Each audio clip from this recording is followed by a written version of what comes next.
Hello everyone, I hope you are doing well. Today is October the 28th. We're exactly at D-7, -8 I believe to Election Day, and I want to share a few thoughts with you. It's a highly political season, and you know that I'm interested in those topics. I invested a lot of years educating myself and learning a lot about these topics, and I think they're important. Now, one thing I just want to say is that, again, it's a highly political season. Emotions run very high, so we have to be careful what we say and what we engage in. Now, the first important thing that I want to mention here is that we should never let politics define our morals, because when it does, we begin to see people, view people bad or good based on how they vote, based on the party they support. Someone is automatically categorized as a bad person or a good person, whether they vote the same way I vote, or if, they support the party I support, or if they even support the same issues that I support. I don't think this is the right way to view people. Someone's political view or someone's political belief, in my opinion, according to me, could represent just, 0.0001, maximum 1% of that person's life. So we should never define somebody's entire life based on how they vote or based on, what they believe in when it comes to politics. There's much more than just the way someone votes, right? That should tell about the person. It should be the other way around. Our morals should define our politics. It shouldn't be, we shouldn't let our politics define our morals. We begin to view people through the lens of politics. Okay, what does this person believe in? Does he believe? Does he vote yellow? Okay, if I vote yellow, the person votes yellow. Check, good person. Does he vote purple? Or does she vote purple? Okay, purple. Nah, I'm not purple. Bad. Right?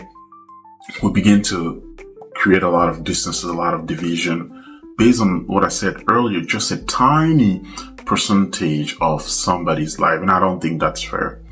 Now, the other thing I just want to reiterate here, that I said it every election time, that before the candidates, and actually before Trump and Kamala, don't forget that you had brothers and sisters.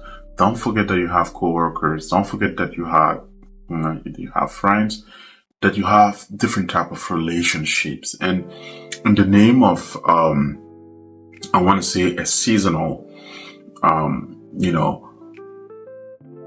political, it's just because of like a seasonal event. Of course, politics is always permanent, but the election by itself, it's seasonal. Just because of a seasonal event, we shouldn't destroy our relationship, build a bunch of bridges just for no reason.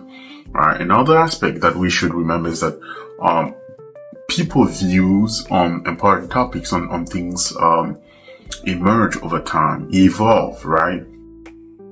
Someone can have a particular view based on a given political configuration. Like the current configuration of things would have somebody vote a certain way based on the values they believe in, based on issues that they deem important to them, right? It could change by the next season. So imagine the stronger relationship because, just because someone decided that X or Y, is important to them, just to also find out that by the next season they're going to change their views, because over time we learn information that probably we didn't have that would impact how we vote, that would impact ideas that we support, right? So again, I am doubling down on the fact that we should never let politics define our morals. We should it should be the other way around. Our morale should define our politics. I know the next logical question should be, then, where do we get our morals from? Well, I'll leave that for another video. I don't want to create too much clutter around this, right? So my message is to say that let's preserve our relationship. Let's pray for peace. And just, don't, and continue to view people the right way. Honestly, I'm disappointed when I see online someone makes an argument on something, and instead of challenging the idea, people do not discuss ideas anymore. They discuss people.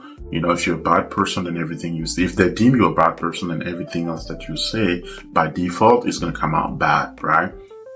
So I do not condone this type of, way of viewing people. All right. Now, the second thing that I want to point out is the fact that at this point, as an adult, we should look around, observe, and realize that a lot of people are not emotionally balanced. That's the first thing in that second big topic. That a lot of people, that's my observation, did not grow up learning how to agree or disagree. Some people never actually accept a disagreement. To them, a disagreement translates into, I am a weak person. Maybe I'm viewed now as a diminished person. The ego kicks in. And let me give you an example of that, right? If someone, makes a statement, and you challenge the statement rather than challenging their personal life or, their person or their personality. And through argument, challenging the idea, you're able to break their argument. Smart people see this. They will see that, okay, wait a minute. This person, it's a logical and mental process. This person just broke my logic. And usually they go to a process in their mind. Okay, what else do I have in my toolbox to fight back? If they don't find anything else, and since they already have a preconception that them losing an argument or their statement being challenged and to be proven to not, be viable or to sustain whatever they're defending, they will quickly go to attacking the person rather than challenging the idea. And that's the problem we have today in society. People do not want to discuss and challenge ideas, right? Someone makes a statement, you challenge it, they see that it's obvious that what they say does not make much sense. In sort of like trying to ask question why you think this way, why you view it from that angle. From there you see a 6 and I see a 9. First of all, let's decide what is the right angle from which we should be observing the numbers. They don't do that. They start to take a hit at your personal life and all of that. And unfortunately, this is the type of environment that we live in.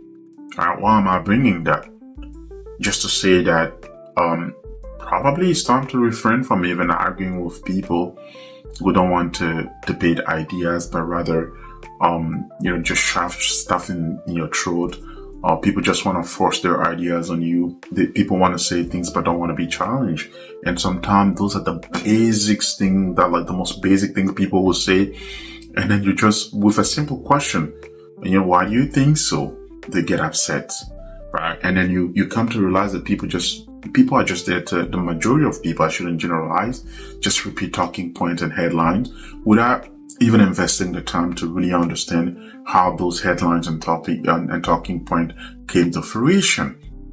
Just because whatever platform say this, they just run with it, right? So do not engage, do not try to, convince people. Trust me, logic works.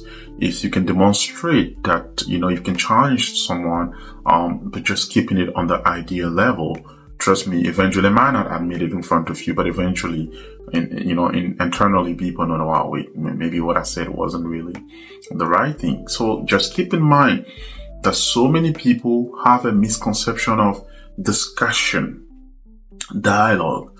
I don't really see arguments, or I should say discussing or argumenting as, winning or losing. It's just challenging to see who has the better thought process, or who has a better lens or a better view angle, or based on a given topic, right?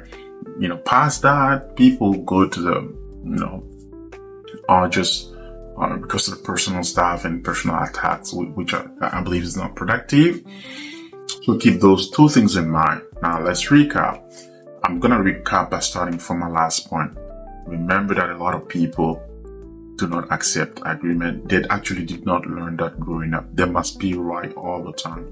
If someone else is better to articulate properly, or is, have better argument pertaining to a particular topic of discussion, they feel threatened. They feel like they're now viewed as diminished or less of. I don't even understand that. As men, especially men, I want to say that we should accept when we are wrong and correct course, right? You're not gonna get it all the time. I've realized how I was wrong so many times.